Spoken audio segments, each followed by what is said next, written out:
Okay, here we go. Here we go. That's what I feel like. The roller coaster. I had some stuff I was thinking about, but it is if it is, I don't know if it's always coherent. But you got to be used to it by now if you listen to me. So I just go all over the place.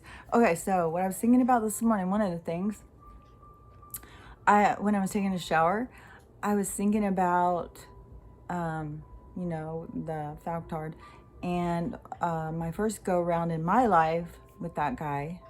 And I was thinking about, first I was thinking about the hep C, that I had hep C and I cured myself. So I started trying to think of these different times, like, well, when did I have it? Like, what? And I was thinking of different times that my blood was tested, because I gave plasma after I was a nurse, because I would have thought I got it when I was a nurse, but I gave plasma after that, and I would think they would check for that. But maybe they don't check antibodies. Maybe they only check for current disease. That's probably it. There's probably a different kind of test for antibodies, because that was really throwing me, because I was like, when I gave blood, I was married. I mean, I wasn't like having a bunch of partners that I know of. I mean, he could barely have one, so I don't think he was having several. Or maybe that's why he couldn't handle one. I'm not sure. But I don't know what the hell he was doing, really.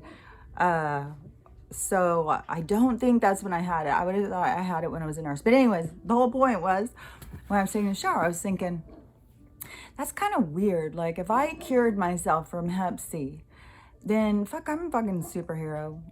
Well, I think it's partly just, it's our consciousness. It's our abilities to heal ourselves. And when nobody's telling you you're sick, you just kick it into gear.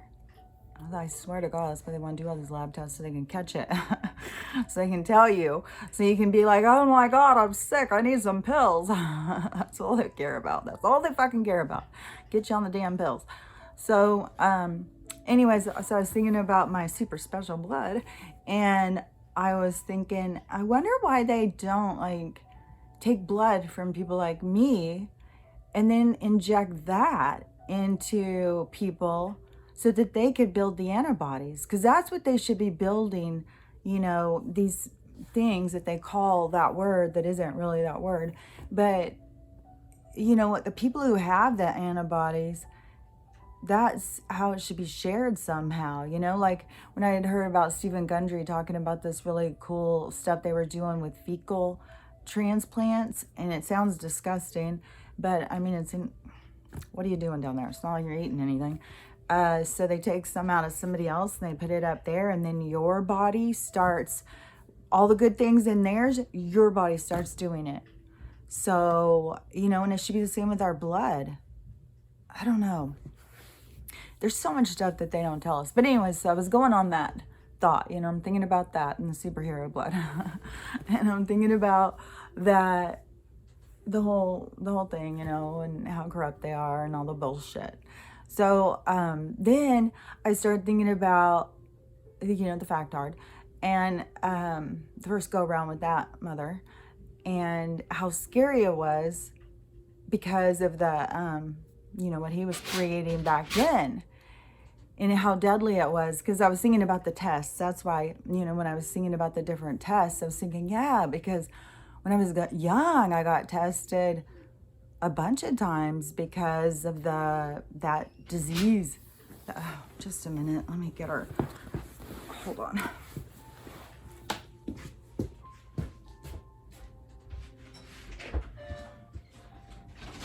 Come on, drama queen. Hurry up, please. I'm only here for you. I'm trying to fit a little action in my own. Okay, so anyways, I was thinking about that whole thing, and I was thinking about, that even back then, they told us, wear 2 condoms. That's the trick. Wear 2. Then you're safe. Like, they use the same old tricks over and over and over. They don't even have any new ones. That's why they want to kill us off young, because they don't want us to remember the tricks. Because you get older, you remember the fucking tricks.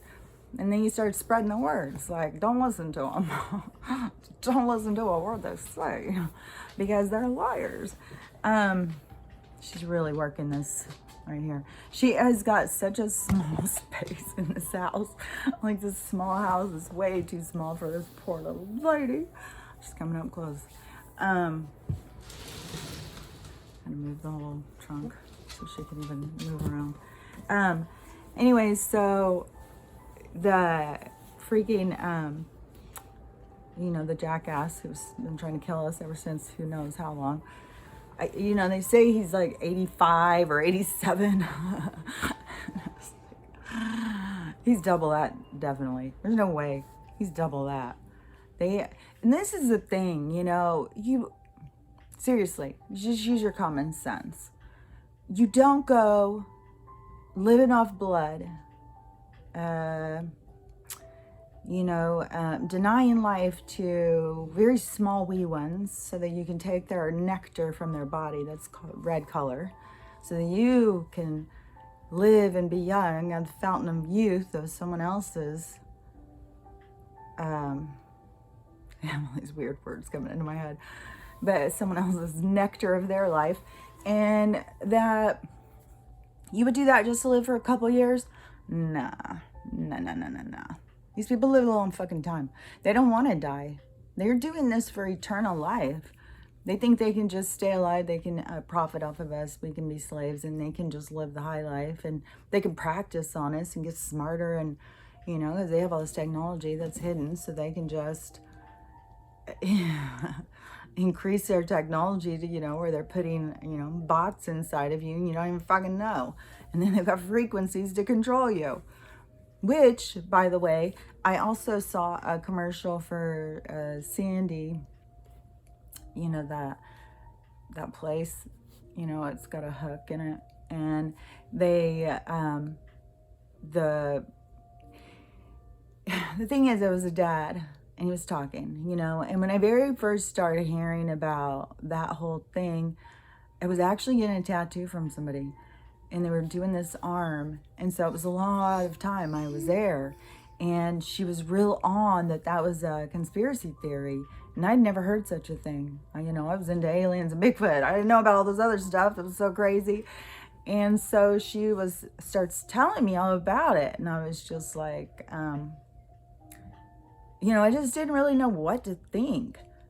I was just like, I put nothing past anybody. So I just was like, wow, that is, like, are they pretending to kill kids? Are they really doing it? Like, what's going on? But so as, my knowledge in this area has progressed, I have found that it's a very complex kind of situation, because these things do occur and they do affect people. Like Oklahoma, there really was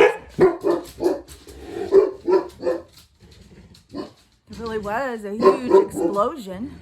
That was real. That really happened. And in Vegas, that all that really went down. We just know that they lie about the whole rest of it. Like, the stuff really happens. People really get killed, but it's who's doing it and why and how and stuff like that. And that they do it because, will you stop, please? God, she just comes and sticks her head right over to me and barks right in my face. Like, are you listening? I'm really talking here. Like, oh my God.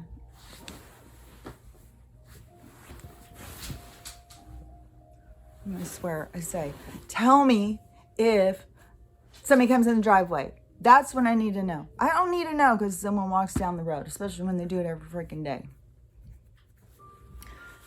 But, okay. Anyways, so the different things occur. Like, they really do happen. Only there is like this whole thing with the MK Ultra.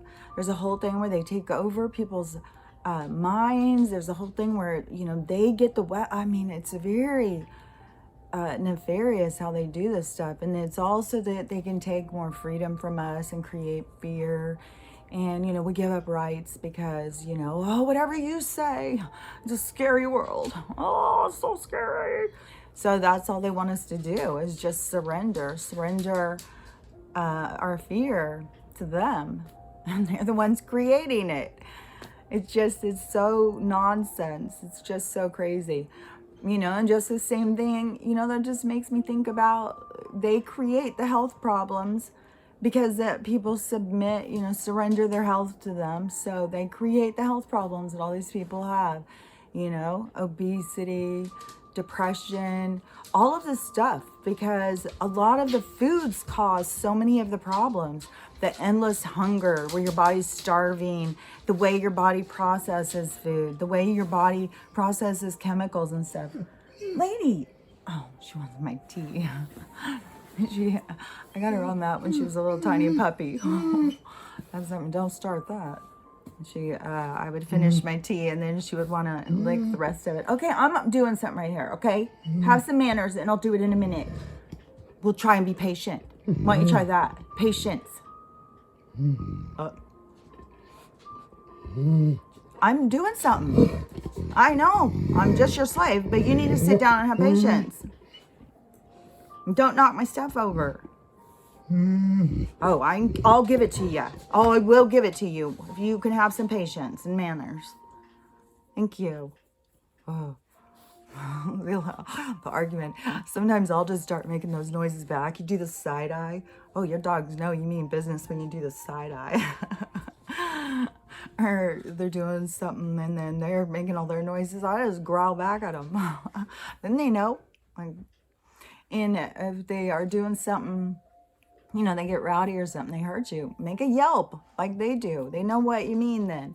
So I'm always saying, like, talk on their language and they seem to understand, you know, like what you mean when you do those things. At first you may throw them. Like I saw those people doing those TikToks where they would get next to their dog and then bark in their dog's face and their dog, she's hitting into it. The dog would always look shocked, like, what? You talking to me? You talking to me? And then they're like, then they kind of like, okay. Dogs are also, I've noticed with Stella, they're kind of slow at processing. They're not like us, like speed. Brrr. Okay, I know what you mean. The faster I know, the smarter I am. No, they're kind of like meander through it, like, okay. Okay. And then like a couple seconds later, it's like sometimes I'll tell her something and then I'll just know I'm just gonna have to stand here by the door and wait because it's gonna take her a minute to figure out what the fuck I'm talking about. And then when she does, she'll do what I say and then she'll come and do what I say. But you gotta have patience for them to get it. And I do totally, the commands, like stick with certain words when you tell them certain things. You know, have your certain command, your words, what they mean, so that they need consistency with that, especially with our language. But also, you know, dogs they can understand, like as Sam is like a small child, and small children can understand sentences. So I speak in sentences to both of these dogs, and I did to Winston too. Winston was a little bit slow, like I think he was like you know, mentally challenged. But he was all about love. He didn't care. He just was about love and food. Just knocking into it still. But Stella is somebody who likes to like please you, to show like, yeah, I get it. I'm doing what you say and stuff. I think she is like a familiar, you know, a spirit, an animal spirit that we go through multiple lives with. Because I think she's here at this time for a certain reason. And I think it's significant. So, anyways, but I'm crazy. I was thinking a lot about that, you know. Like, these people are not doing this stuff so that they can live like a couple extra years, you know. Tag a couple extra on the end. So, because I told you, I call them relics. I swear to God, I think these people are old as fuck. I think some of the ones that we know are way, way older than we think. But I think there's some people involved in this that are like really, really, really old. They're really old. I don't know how old. Like, I swear. I think the whole story with the vampires, you know, Dracula. Like, think about the stuff in that story. It's true. Now we know it's a true story. There are literally people who live off of blood. And they're pushing their agenda. Like, hey, try a little human. It's pretty tasty. Dip it in the sauce. It's good. Oh, God. I don't know. It's kind of a scary place when you just have so many people who are just dead ass, just asleep. And I was thinking more about this whole process for consciousness awakening and stuff. And it is so much like child development. It's exactly the same process. And, you know, when there's some that are still in that, you know, I need mommy and daddy. God, they can't die. What would I do? What would I do? I remember feeling that way as a child. So, you know, it's not like I'm trying to be judgmental. But, you know, every consciousness is at a different level. Oh my God. This day. But I do have a bunch of stuff to go do. I did want to share just some of those random kind of thoughts. Maybe I'll do another one later. It's hard to think when there's so much chaos. I freaking, Trixie dances every step, and she's got like 20 steps to every one of Stella's. It's like, oh, it's chaos. Oh my gosh, she's not going to let up about this damn tea. Okay, so I will talk to you later, but anyways, just think about that. Think about stuff just deeper, you know, and look logically, because it really gives you a different picture than what they're selling you. You know, no doubt about that. Talk to you later. Bye.